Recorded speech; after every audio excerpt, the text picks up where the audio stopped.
Maravilha, estamos online. Boa noite, pessoal. Meu nome é Giovanni Oliveira. Hoje estou aqui representando a Sandwich Valley. Sandwich Valley, que é uma comunidade de startups. A gente tem por objetivo aí disseminar um pouco o conteúdo, falar de startups, falar de empreendedorismo, falar de inovação. E uma das formas da gente levar esse conteúdo para a comunidade é através de lives, de eventos, hoje, né, online por causa da pandemia, mas também fazemos online eventos presencial quando tiver condições. E hoje temos um convidado especial que veio falar um pouquinho para a gente sobre startups, sobre um pouco desse mundo, um pouco de um trabalho que ele vem executando muito legal. Daniel Bergamasco, tudo bem, Daniel? Oi, Giovanni, boa noite, cara. Prazer estar aqui falando com você. Muito bom, Daniel. Daniel, vamos falar então um pouquinho hoje sobre você, sobre o seu livro, sobre o trabalho que você vem executando. E aí gostaria de começar, né, perguntando quem é Daniel, fala um pouco sobre você para a gente. Não, perfeito. Primeiro eu quero dizer que eu acho a Sandwich Valley uma iniciativa maravilhosa. Eu acho que essas comunidades que estão trazendo tanto desenvolvimento, conhecimento no Brasil inteiro, umas já mais anos, outras mais jovens, né? Mas é fundamental. E um spoiler que eu acho que eu não comentei com você, que eu cito a Sandwich Valley no livro. Ah, que legal. Tem um momento em que eu falo de comunidades e cito alguns exemplos, e eu me formei em Bauru, né? Então eu tô sempre conheço muita gente de Bauru. O Paulo, fui estagiário do Paulo Milreu, e então eu sempre acompanho. Então não poderia, logo conheci, fui fuçar, liguei para o Paulo quando eu estava apurando o livro para entender o que vocês fazem, o que é uma comunidade, como que funciona em Bauru, e falei com outras comunidades. Mas olha, então eu disse, já comecei falando que eu me formei em Bauru, eu sou de Assis, não é tão longe, mais para o oeste. E em São Paulo, eu trabalhei em alguns lugares, mas acho que as minhas experiências mais relevantes e mais prolongadas foram na Folha de São Paulo. Eu fiquei 7 anos na Folha, no jornal Folha de São Paulo. Comecei como repórter da coluna da Mônica Bergamo, trabalhei com cobertura de cidades, fui correspondente em Nova York, cobri do Oscar a eleição americana, uma coisa bem variada, assim. E a crise econômica, eu estava lá em 2008, né? Então, quando o Lehman Brothers quebrou, eu fui para a Pegou, porta do Lehman Brothers. Eu sempre pegou a fiz época muito. brava lá. Olha, foi uma época ali com muita notícia, o que para o jornalista é bom, nenhuma tragédia, né? A gente não gosta de notícia quando é uma coisa, mas vai, algumas tragédias financeiras, porque aquele dia eu lembro que eu fui para a porta do Lehman Brothers, o banco tinha quebrado, e as pessoas saindo com a sua caixa ali, indo embora, era uma cena bem, bem tétrica, assim. Mas eu fui depois para a Editora Abril, trabalhei na revista Veja São Paulo, que só circula aqui na Grande São Paulo, a conhecida Vejinha, e eu fui migrando para o conteúdo digital aos poucos. Eu já cheguei ali na Abril como editor e também cobria de tudo, desde que tivesse a ver com São Paulo. E aí eu segui na. Desculpa, olha, a gente falou de push antes, apareceu um push aqui e me desconcentrou, mas já fechei. Tranquilo. E ali eu cobria de tudo, fazia matéria de negócio, fazia matéria de cultura e editava muito, fazia um trabalho ali de chefia. E eu fui migrando aos poucos para o conteúdo digital. E depois eu fui convidado para ir para a revista Veja, para comandar o conteúdo digital da revista. Então, meu trabalho era isso: era olhar a audiência, olhar o conteúdo que a gente produzia para redes sociais, newsletter, podcast, essas coisas. E aí eu fui fazer, já estava nessa área digital, fui fazer, encurtando o final aqui, né, fui fazer um MBA em inovação na FIA, e ali tomei conhecimento sobre as empresas unicórnio, fui aprendendo cada vez mais, até que decidi me aprofundar e escrever um livro que está aqui comigo. Ele vai ser lançado para o público dia 28 de setembro de 2020, se você estiver vendo antes disso, mas já está em pré-venda. É da ideia, da ideia ao bilhão. Estratégias, conflitos e aprendizados das primeiras startups unicórnio do Brasil. Então eu conto a jornada ali da 99, Arco Educação, Ebanks de Impesa, iFood, Log, Móvel, Nubank, Quinto Andar e Stone. De cabeça eu vou falando mais devagar, por isso eu li aqui mais fácil. E esse livro já está em pré-venda, é um livro editado ali pelo selo Portfólio Penguin da Companhia das Letras, e ele conta a jornada, ele fala sobre a inovação brasileira a partir da experiência dessas empresas unicórnio. É um livro pensado para empreendedores de qualquer área, não só da área digital, e profissionais também que querem se conectar com a nova economia. Que aí eu já te adianto aqui que tem gente que acha que nova economia é só tecnologia. Tem tecnologia, é uma parte importante, mas a verdadeira inovação, o pulo do gato, está em gestão de pessoas, modelo de negócio, são uma parte não tecnológica da coisa. Legal, já temos um spoiler do livro. Daniel, conta um pouco pra gente da sua motivação, o que te levou a escrever esse livro, falar um pouco desse mundo de startups, de unicórnios, né, que são alguns conceitos que talvez nem todo mundo conheça, a gente pode falar daqui a pouquinho sobre eles, mas fala um pouco da sua motivação para escrever esse livro. Olha, quando eu comecei a conhecer as empresas, a conhecer esses unicórnios, visitei algumas delas. A primeira que eu visitei foi a Log, que é uma empresa de logística. Aqui em São Paulo ela é muito conhecida pelas motos com baú azul. É, eu fui para a empresa, eu dei uma notícia em primeira mão ali no site da Veja, que a Log se tornaria um unicórnio brasileiro, na época eu acho que era o 7º unicórnio, se eu não me engano. E eu comecei a entender o seguinte: peraí, tem coisa da inovação, Giovanni, que eu não sei qual é a tua impressão, mas é, que eu acho que tem um verniz da sala colorida, vai ter puff, vamos grafitar a parede, daí a mágica, videogame, a mágica vai acontecer, vai ter cerveja na geladeira, enfim.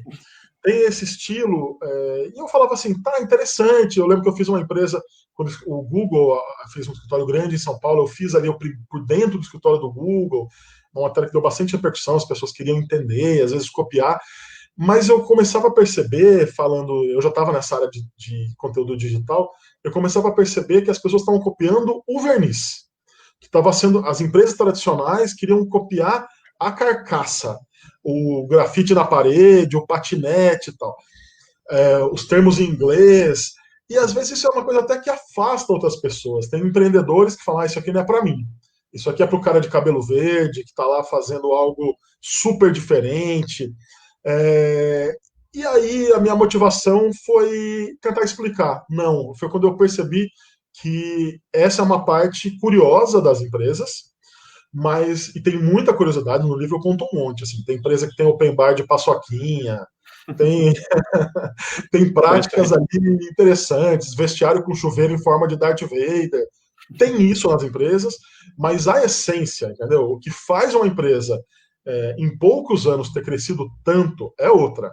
E eu falei, cara, eu vou visitar essas empresas, eu vou entrevistar fundadores, estagiários, gerentes, funcionários, parceiros, e vou contar o que elas têm de útil, qual é o método que elas usam de gestão, de práticas ali de dia a dia, que faz com que a empresa consiga crescer rápido em pouco tempo. Que acho que a grande característica dessas empresas é essa, crescimento rápido em alguns anos. Então a motivação foi essa, Giovanni, assim, foi conseguir dividir e divulgar ali conhecimento que seja útil para profissionais e empreendedores de qualquer área. Legal. Você até já falou um pouco de algumas características, né, das startups, né, dessas empresas. Você poderia falar um pouco do que é uma startup, por que ela é tão diferente, por que é tão falada assim?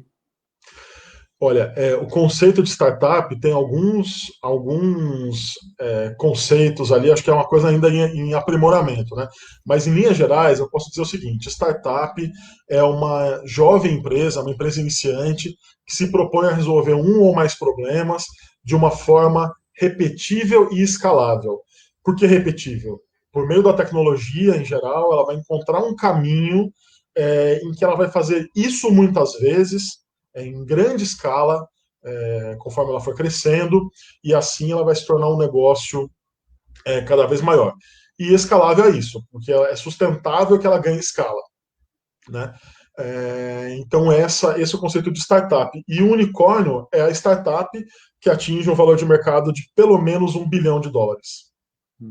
E ela é chamada de unicórnio porque são as raras lendas que conseguem isso, né? Porque todo mundo quer. Aí no Sandwich Valley, quando você coloca essa camiseta, super bacana, aliás, muito bom. Saudade, o esquinão ainda existe? Faz tempo, eu me formei aí no patrimônio, existe. né? Esquinão é o famoso Bauru, né?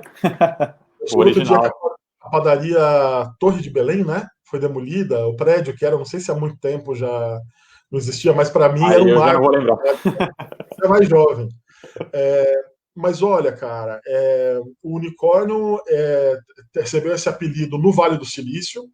Uma investidora uma vez fez um artigo falando sobre os unicórnios, o seleto clube dos unicórnios, que você tem milhares de empresas de startups começando, se inspirando nessas lendas. Você viu o cara fez uma empresa de 1 bilhão. E na época não tinha quase nada, sabe? Na época tinha o Instagram, que tinha sido adquirida pelo Facebook por US$ 1 bilhão, e as pessoas ficavam assustadas. Nossa, será que a empresa vale tudo isso? E daí, em pouco tempo, o Instagram multiplicou esse valor de mercado várias vezes. Mas olha, é importante ter até um unicórnio na capa, que eu achei bem bonito, que o artista, o Sim, André, que é o artista, fez. Mas isso aqui faz parte da magia da história, mas é muito método, muito trabalho, muito conhecimento, viu? E é conhecimento ali que foi adquirido em geral no Vale do Silício, por gente que estava lá ou que se conectou com pessoas investidores que tinham esse conhecimento e agora está se disseminando, e a função do livro é isso, assim, ajudar, fazer com que isso seja mais disseminado, todo mundo possa ter acesso aos conhecimentos. Ao investimento é outra história, mas aos conhecimentos. muito bom. E aí, né, falando dessas startups que, né, são raras, quantas temos dessa no Brasil hoje? Olha, você sabe que tem listas de startup um pouco diferentes pelo método, o recorte que você faz. O meu livro, ele conta as 10 primeiras e desde então apareceram mais duas. Eu citei ali, então para mim são 12, na minha conta são 12 startups unicórnio. Tem gente que inclui também o PagSeguro, que eu não incluí, por quê? Para mim, startup é a empresa que ela tem que, no começo ali, ela é um pouco menor, né? E o PagSeguro veio do UOL, que já era uma grande empresa de tecnologia, e é claro, o PagSeguro fez algo gigante, muito maior do que o UOL era, e inclusive os donos ali enriqueceram muito com a empresa. Mas por esse motivo eu deixei de fora, e na minha conta são 12, e se não fosse a pandemia, Giovanni, acho que talvez a gente já Mais teria algumas. chegado a umas 20 empresas, viu? Porque você tem gente com dinheiro para investir, e tinha muita negociação de investimento em curso.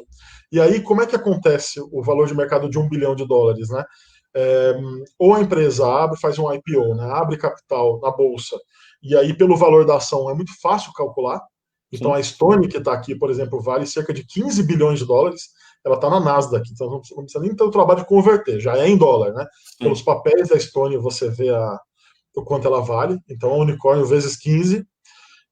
Ou então, quando uma empresa investe, e assim, a empresa, tipo Shark Tank, né? A empresa, por 10% da empresa, o investidor fica com 10% e dá US$ 100 milhões. E aí você tem esse valor de mercado, também chamado de valuation, né? Também é um termo em inglês muito usado, Sim. de 1 bilhão. Então, essa é a conta. Muito bom.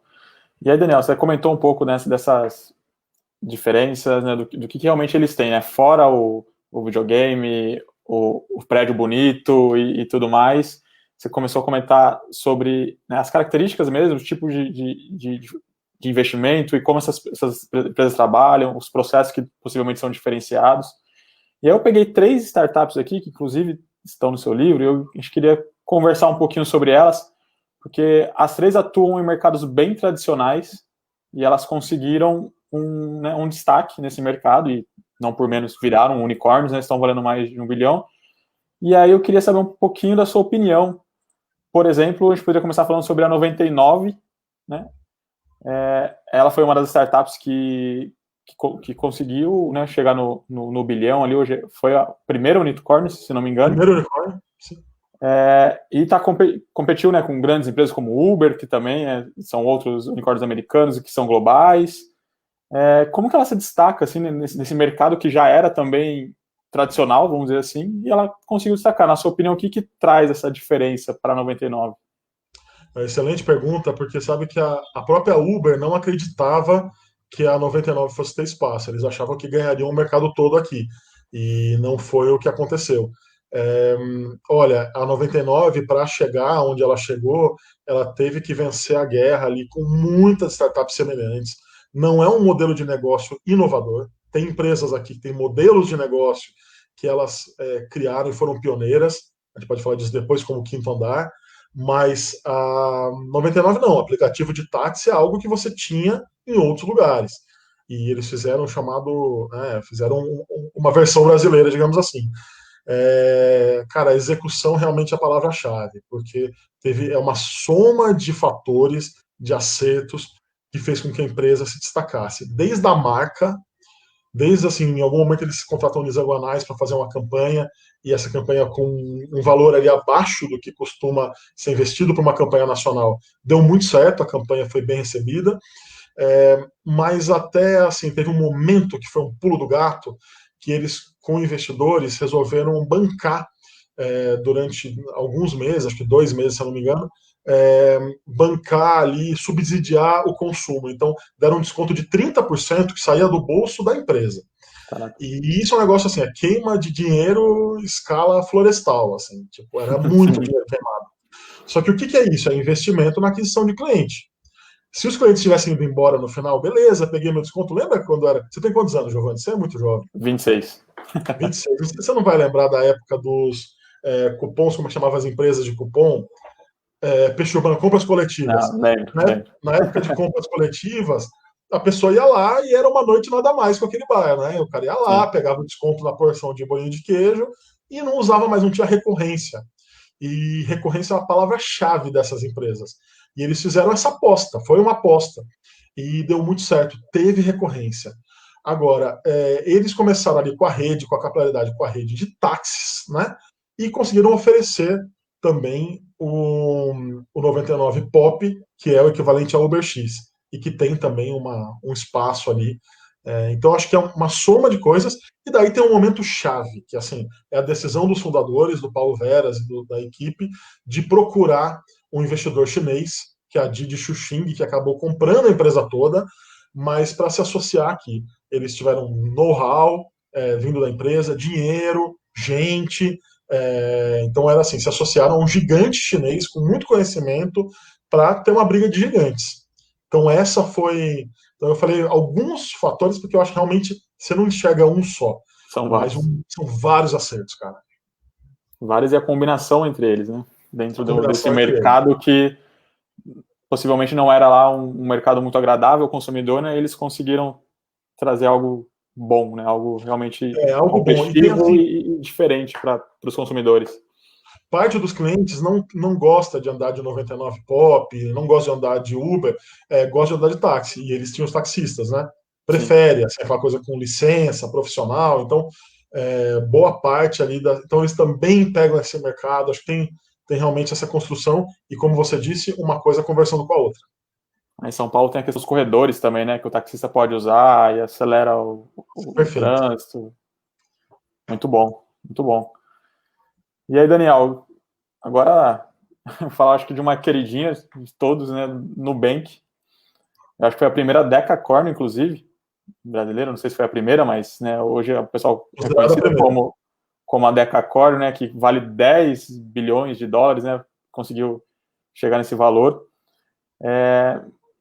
Também gostaria de saber um pouco da sua opinião, né? Como que a Nubank ele conseguiu inovar e crescer nesse setor tão tradicional. Obviamente que hoje está bem mais competitivo, né? Tem muitos bancos digitais e surgindo e tudo mais, mas o Nubank eu acho que puxou essa fila e Não, puxou puxou e bem, a bem marca puxado. Nubank, ela tem hoje em dia um charme ali para os consumidores muito grande, né? É uma empresa realmente que tem fãs, né? Sim, Olha, a questão do Nubank é algo realmente que eu acho que é para qualquer empreendedor de qualquer área. Você pode ter uma loja de material de construção, uma escola de natação, você pode vender bolo, prestar atenção no Nubank, que é o seguinte: é você criar uma empresa ao redor da necessidade do cliente. Essa é a grande chave. E é claro que tecnologia ajuda, porque você tem dados, você colhe os dados, você vai, né, moldando a empresa ali a partir de dados que o cliente está te fornecendo. O cliente trabalha para você quando você age dessa maneira. O cliente é a pessoa mais interessada, ele oferece dados sem querer e querendo. Ele seria convidado para opinar e, em geral, gosta de opinar, especialmente quando ele se sente ouvido. Eu acho engraçado, outro dia eu fiz uma compra e veio assim, elogios, mande para o canal tal. Eu falo, cara, e as críticas? Eu mando para para onde? Mas o Nubank, então, ele teve um modelo ali, assim, eles entenderam, o Davi Vélez, que é o CEO da empresa, se associou, foi procurou a Cristina, procurou uma pessoa que entendesse muito de cartão de crédito, que era a Cristina Junqueira, que vinha de um grande banco, trouxe o Edward Weibel, que é um americano, para cuidar da tecnologia, e foi criando um negócio, ele entendeu, olha, aqui não vai ter, ele tinha uma hipótese, né, que se fizesse algo sem burocracia, a pessoa não precisava comprovar um monte de coisa, que sem agência, teve essa visão que algo poderia ser mudado, muita gente achava loucura, eu acho que muitos bancos pensaram, se eles crescerem, daqui a pouco a gente compra, não ficaram muito preocupados com isso, e foram fazendo algo com a mínima fricção para o cliente. Tanto que eles têm fãs, mesmo não é uma empresa perfeita, não é que os juros do cartão de crédito são, que a coisa nossa, é baixíssimo, entendeu? Mas, então, tem talvez pontos até a serem aprimorados, mas é uma empresa que tem um NPS, né,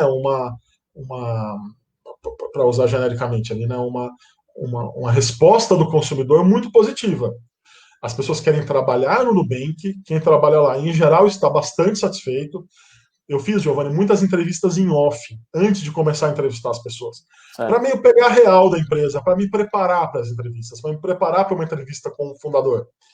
E nessas conversas ali, você vê, acho que nessa empresa tem gente mais satisfeita, gente menos. Não existe cultura perfeita, não existe, tudo é muito justo e muito lindo e muito disruptivo o tempo inteiro. Sim. Tem vícios também, mas em geral são culturas vencedoras que se venceram dessa maneira em tão pouco tempo, mais acertaram do que erraram,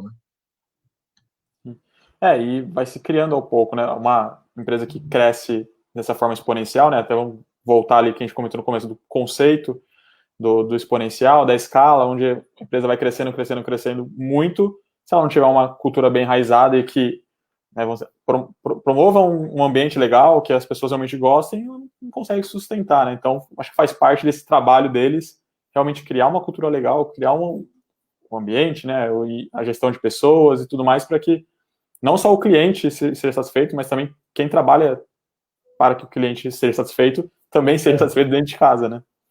E tem uma coisa que é o seguinte, hoje em dia o chamado tem um conceito que é a marca empregadora. As empresas estão começando a se preocupar com isso, algumas nem estão começando, algumas já estão avançadas nisso, que é olhar assim, qual que é a minha percepção da minha empresa, quem trabalha comigo, as pessoas acham que aquilo é justo, e porque hoje em dia você tem assim, um funcionário nas redes sociais, no LinkedIn, o testemunho que ele dá sobre a empresa, o que ele pode contar, a nota que ele dá ali em sites que avaliam isso é também muito percebido pelo cliente. Se você tem uma cultura péssima ali como empregador, não tem Ivete Sangalo, Grazi fazendo propaganda para você, Gustavo Kitten que resolva a tua imagem. Pode chamar a turma da Mônica, pode chamar quem você quiser, porque as empresas acabam se queimando, né? Então, assim, tá todo mundo muito. As empresas, as marcas estão muito vulneráveis, assim como as pessoas também estão, né? E a gente vive um mundo de cultura do cancelamento, etc. Então, se preocupar, eu acho esse movimento muito bom, porque as pessoas querem ser respeitadas e trabalhar num lugar em que elas tenham oportunidades e se sintam felizes. De novo, não é perfeito, não é conto de fadas. Em geral, é muito trabalho. Sim. Em geral, assim, são cargas horárias extensas, mas as empresas que são. Eu acho que hoje em dia tem cada vez mais gente disposta a ir para a rede social e comentar sobre a empresa, sabe? Sim. Então, A expor, acho que né? uma empresa como o Nubank leva vantagem ali, as pessoas gostam de trabalhar lá, em geral, né? Não é uma regra, mas é muito frequente que isso aconteça. Muito bom. E uma última startup, um último unicórnio para a gente comentar, até você já falou dele na sua primeira resposta, o Quinto Andar. Ele realmente, né, inovou e cresceu, esse sim, num mercado bem tradicional, que ainda está ganhando força, né, apesar do Quinto Andar já estar gigante, mas o mercado também é gigantesco, ainda tem bastante espaço. Fala um pouquinho para a gente de qual que foi esse diferencial, como que ele conseguiu inovar tão bem assim nesse mercado. Giovanni, no livro, meus 3 primeiros capítulos, por aqui, meus 3 primeiros capítulos são sobre ideia, sobre concepção de ideia. Então, Os 3 primeiros são a ideia ruim que vale ouro, a ideia genial que não vale nada e o cliente tem uma ideia melhor.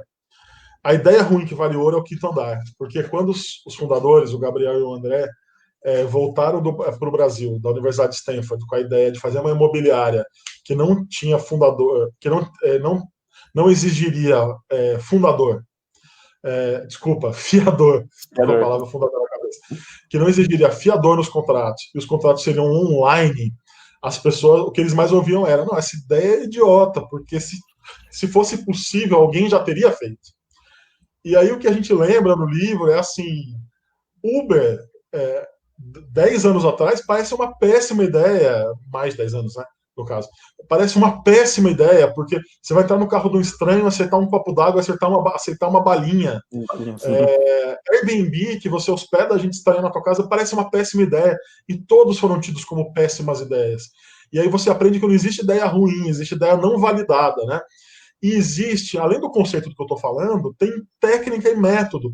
O primeiro capítulo, que eu falei, a ideia ruim que vale ouro, é só sobre o quinto andar.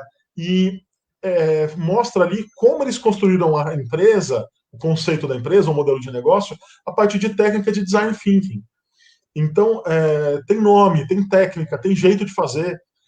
Não é, vamos pensar fora da caixa e fazer diferente. Tá bom, é legal esse estímulo, né? Vamos fazer, vamos inovar, vamos sair da zona de conforto. Tudo bem, nada contra esses termos, mas tem método para fazer as coisas. Eles estavam lá na Universidade de Stanford, tinha uma escola de design super arrojada ali, bom, com conhecimento de ponta, e eles foram lá estudar e entender como funcionava.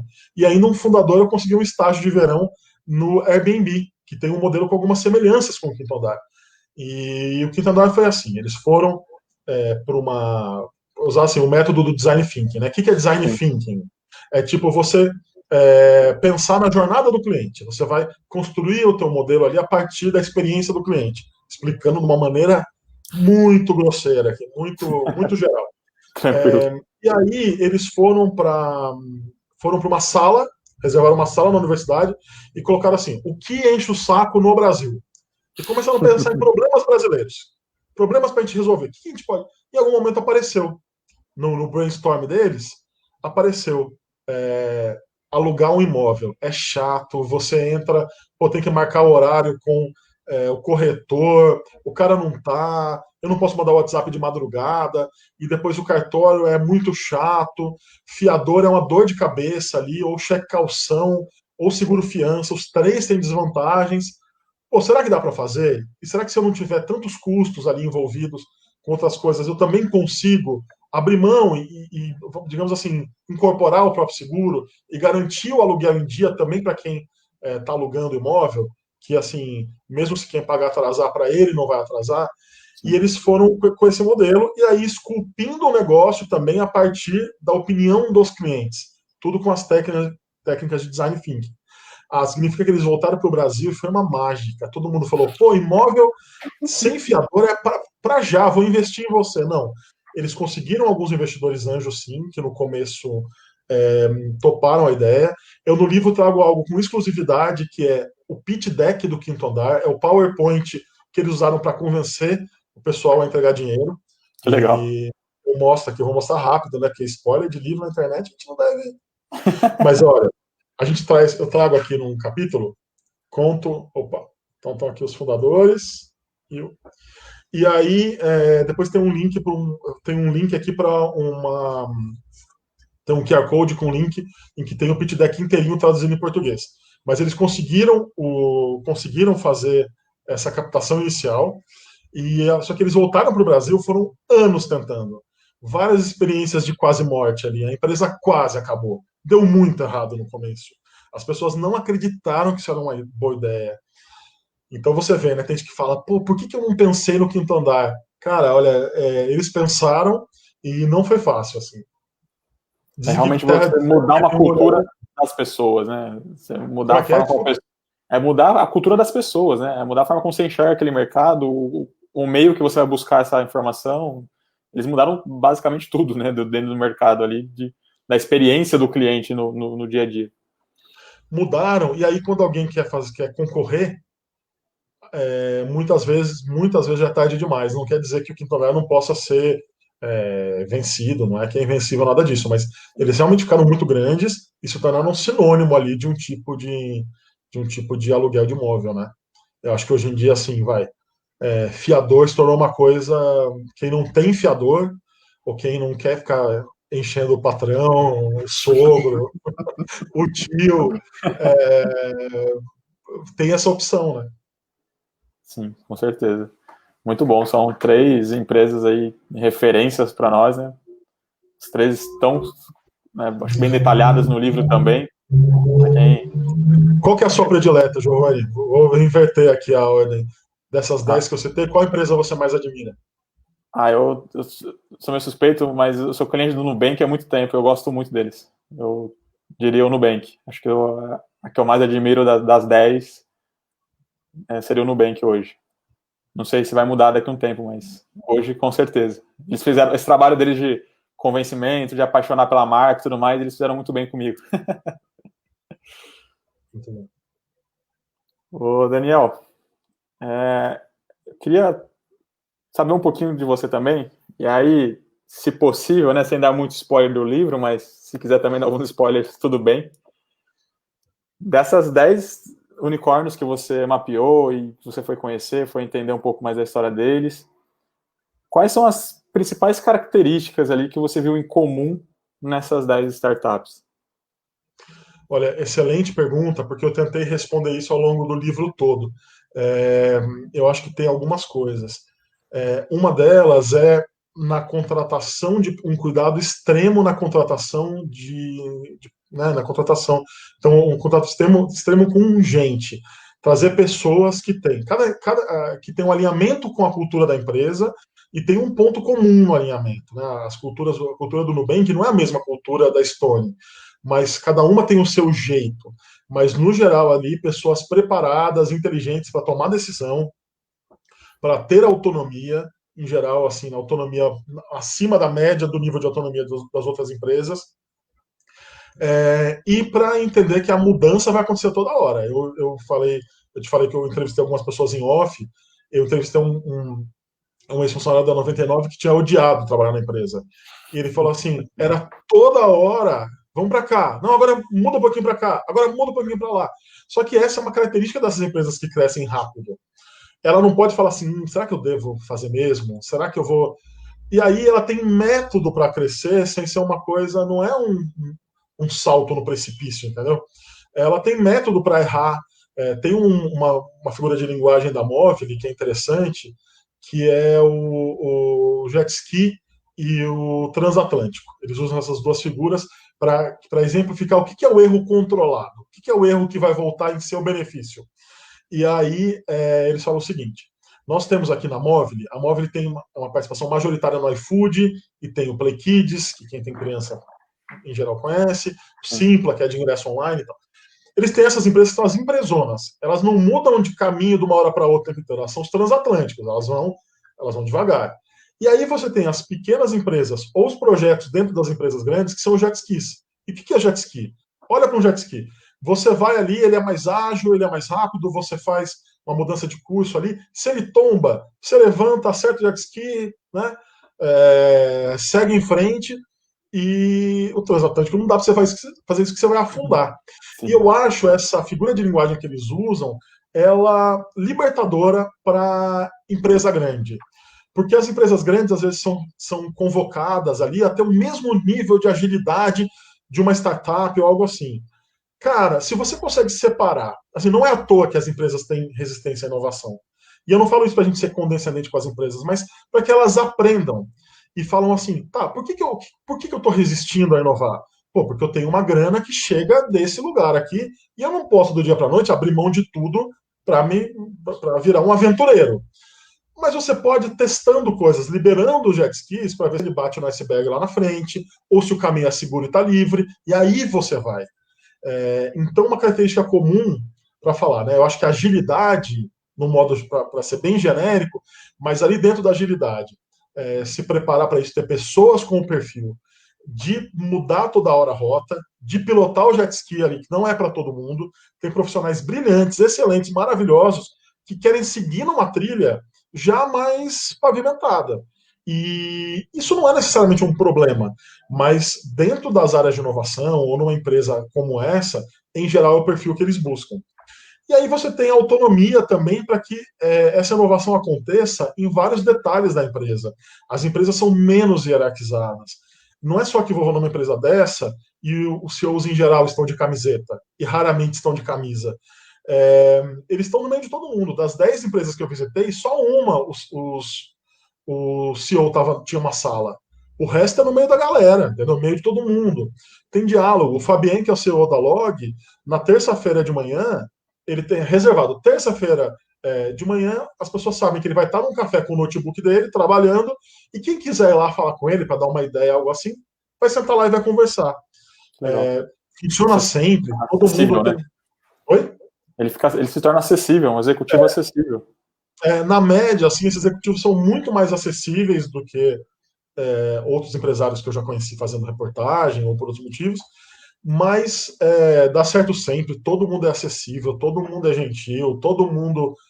Não, né? Acho que são seres humanos e também não quero colocar, mitificar, eu acho um problema muito sério, parece que a gente está afastando um tipo de gente diferente. Não, é tudo gente, nenhuma startup foi fundada por cachorro, por gato, por passarinho, todas foram fundadas por seres humanos. Ou por um unicórnio. Apesar de ser chamado unicórnio, não são. O unicórnio veio depois. Então, tem essa pegada que eu tentei mostrar no livro, retratar ali o que eles fazem de diferente, mas sem querer dizer que aquilo não, fazem sempre diferente, isso sempre funciona, isso é perfeito. Isso pode ser adequado para aquele modelo, eu posso trazer ideias e implantar no meu modelo, mas eu não preciso necessariamente copiar tudo que uma empresa faz, copiar, colar, entendeu? Em geral, isso não funciona. A empresa, cada uma tem a sua. Mas acho que tem boas práticas. Vou te dar um exemplo, tá? De uma prática que eu, que fui gestor ali por 11 anos lá no jornalismo, me chamou muita atenção. Não sei você, eu nunca fui chamado para ajudar a contratar meu chefe. Isso nunca aconteceu. Não. Na educação, isso costuma acontecer. Então, é uma empresa de educação de Fortaleza, que está aqui agora, a principal operação está aqui em São Paulo, mas e acontece isso, muitas vezes a pessoa. Por quê? A pessoa está performando bem, mas a empresa cresceu numa velocidade que não é a velocidade que a pessoa cresceu.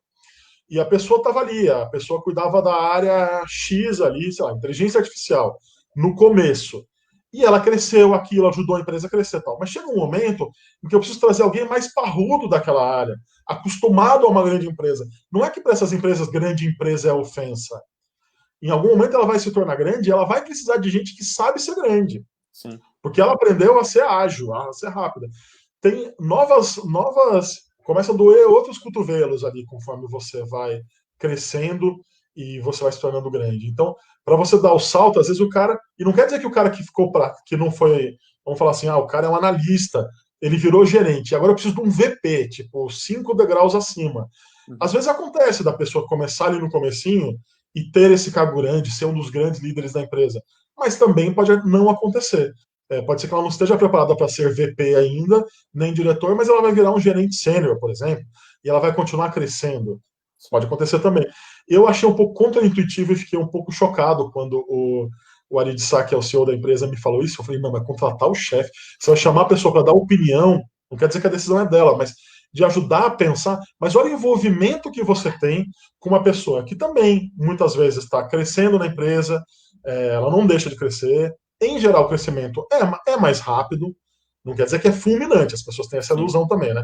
Eu vou chegar estagiário e em 2 anos eu sou CEO. Também não é assim. Mas olha que prática interessante. Também não acho que dê sempre certo, sempre seja perfeito, que ninguém fique desmotivado, porque a pessoa falava, pô, mas eu queria ser o número 1 da empresa nessa área. Também pode acontecer. Mas como conceito eu achei bem interessante.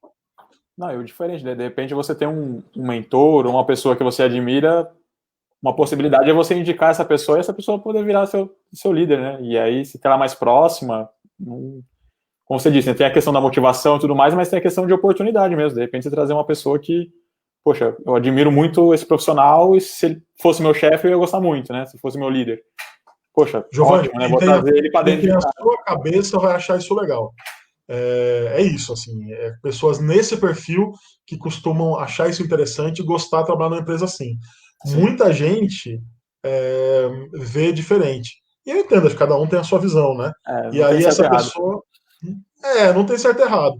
Mas o que tem, assim, eu acho das empresas realmente, assim, nenhuma tem cultura perfeita, nenhuma tem todos os funcionários felizes, nenhuma tem fricção zero com o cliente, todas têm pontos, obviamente, a melhorar muito. Mas são 10 trajetórias vencedoras, e eu acho que o caminho para as empresas que chegam, que vão inovar depois delas, o caminho está um pouco mais suave, porque essas pessoas chegaram com o facão na mão, entendeu?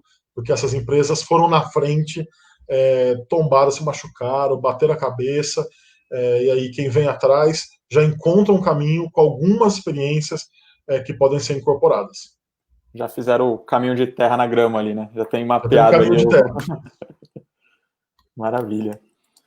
E, Daniel, para a gente ir aqui para o nosso fim de papo, infelizmente, eu acho que a gente podia ficar até umas 10 da noite batendo papo por mim, mas para finalizar mesmo, a gente queria ouvir um pouco de você umas dicas, né? O que você, de repente, deixaria de dica, né? Além das que você já falou várias aqui com a gente e de boas práticas, mas para quem está começando a empreender com startups, né? Ou para quem está empreendendo já, não está começando, mas já está empreendendo, que dica que você deixaria para esses empreendedores, para essas pessoas que estão nesse mundo hoje? Giovanni, sabe que uma coisa que eu aprendi com esses empreendedores que a gente não deve ter, não é um problema ser vendedor. Então a principal dica que eu vou dar é leia da Ideia ao Bilhão. Você vai conhecer Ótimo. essas empresas. Então, eu acho o seguinte: se eu acho que eu fiz uma pesquisa relevante, é, eu acho que eu quero que ela se dissemine. E até você falou, não tem problema nenhum de dar spoiler, porque eu acho que eu tenho que passar esse conhecimento em várias plataformas, de uma maneira paga como um livro, mas também pode emprestar para os colegas ali, para que ele seja ou numa live. Então, eu me formei na Unesp, e no meu TCC, ali no meu trabalho de conclusão, eu lembro que o meu agradecimento principal, além de alguns colegas que ajudaram no TCC, era para o contribuinte paulista que sustentou meu trabalho numa universidade, meu estudo numa universidade pública. Eu me sinto muito em dívida ali com a sociedade, então tentei fazer algo que ajudasse a disseminar conhecimento de verdade. E aí a Luísa Helena Trajano fez a orelha do livro, Legal. e ela fala palavras muito legais, e ela começa assim, eu vou ler para você. Foi feito no Brasil, sim. Quem nunca ficou incomodado quando alguém olha para algo muito bom e fala que nem parece ter sido no Brasil? Somos exemplo de muita iniciativa boa. E quem tinha alguma dúvida vai poder tirar a prova com a leitura deste livro, que traz a impressionante história das primeiras startups de unicórnio do Brasil. Então, sugiro a leitura, e que eu acho que tem bastante, graças a essas empresas, que fundadores de todas as empresas conversaram comigo. Eu acho que a gente tem aqui um conhecimento interessante para ser passado. Olha, e independente disso, tem uma coisa muito em comum com essas empresas, que eu achei Certo. também diferente, que é como essas empresas funcionam de uma maneira quase como uma universidade, é quase um MBA constante. Essas empresas está todo mundo conhecendo o tempo inteiro, livros fazem parte da cultura da empresa, meetups acontecem toda hora. Então, aprender, conhecer, pesquisar, e essa dica ela é importante porque para você não achar, não se aventurar, que assim, fazer uma startup é igual fazer uma banda, é muito cool, né? É igual você fazer uma coisa, você vai fazer uma coisa sexy, crocante, legal, do novo tempo. Cara, tem Sim. método, tem conhecimento, tem experiência para você. Então, assim, no YouTube hoje tem conhecimento maravilhoso para você seguir, tem podcasts que você pode aprender. Esses caras leem muito. O André Street da Stone passa 2 horas por dia lendo, sabe tudo. Quando eu fico conversar, entrevistar essas pessoas, eu sou jornalista, então eu lido com pessoas que gostam de ler, mas eu nunca Sim. tive tanta ideia, dica boa de livro como eu tive ao fazer essa jornada, ao fazer essa apuração, assim. Me davam dicas de filme bom, documentário, livro, é gente que realmente lê o tempo todo. Então, acho que é Sensacional. conhecer, buscar conhecimento é a Estudar principal coisa. sempre, né? Sempre estar estudando e aprendendo. É realmente Estudar, aprender o tempo inteiro, não só da maneira formal, mas assim, melhorar a timeline, e seguir pessoas que interessam, e seguir a conta de Twitter de gente que tem algo interessante para dizer, e YouTube, fazer parte da Sandwich Valley aí em Bauru, trocar ideia com outras comunidades. Ambiente de conhecimento é o grande ambiente de inovação. Então, minha dica é essa, assim. Vamos participar de ambientes que ajudem a agregar conhecimento. Maravilha, Daniel. E, Daniel, você falou do seu livro, para quem quiser comprar seu livro, ou para quem quiser te acompanhar, seus canais, seu contato, onde está a venda, quando lança. O livro, então o nome é Da Ideia ao Bilhão, Estratégias, Conflitos e Aprendizados das Primeiras Startups de Unicórnio do Brasil. O nome é longo, mas é bom que ele explica tudo. E já tá em pré-venda na Amazon, por exemplo, é um dos lugares em que está em pré-venda. É possível adquirir já. Kindle e livro físico, né? Capa comum. No dia 28 de setembro de 2020, agora, para quem estiver vendo ao vivo, né? E para quem estiver vendo depois, se você estiver vendo depois do dia 28, já está nas livrarias e também em venda mesmo, né? Porque por enquanto até dia 28 é pré-venda. Eu estou no LinkedIn, está todo mundo bem-vindo ali para se conectar. Costumo gostar de conexões diferentes, então costumo aceitar os pedidos de conexão. E o meu Instagram é Daniel_Bergamasco. E eu vou começar. Tá aí na tela. E eu vou começar já comecei a colocar alguns dados sobre o livro, mas eu quero colocar um pouco de bastidores, contar um pouco, alguns spoilers, para isso que eu te falei. Acho que tem um livro aqui que é um produto, mas nas redes sociais eu também pretendo dividir com as pessoas aquilo que eu aprendi. Muito bom. Daniel, gostaria de agradecer você, em nome da Sandwich Valley. Acho que foi um papo muito bom, um papo com muito conhecimento aí que você já passou pra gente. Já vou comprar seu livro. Assim que eu te encontrar, vou pedir uma dedicatória. Estou curioso aí para conhecer um pouco mais das histórias dos unicórnios. Desejo sucesso aí para você, seja nesse livro, nos próximos que vierem, ou nas próximas trajetórias que você tiver. E mais uma vez, obrigado por estar com a gente aí nessa noite e por estar compartilhando um pouco do seu conhecimento com a gente. Giovanni, eu que agradeço, papo ótimo, muito legal voltar a Bauru, mesmo que seja virtualmente, uma cidade que eu gosto muito. Saudade de tomar uma cerveja na Getúlio, acho que vocês também estão, né? Sim, também estamos. Mas muita saudade aí da cidade. Um abraço para todo mundo. Perfeito, obrigado, Daniel. Um abraço para todo mundo que está nos ouvindo e até logo.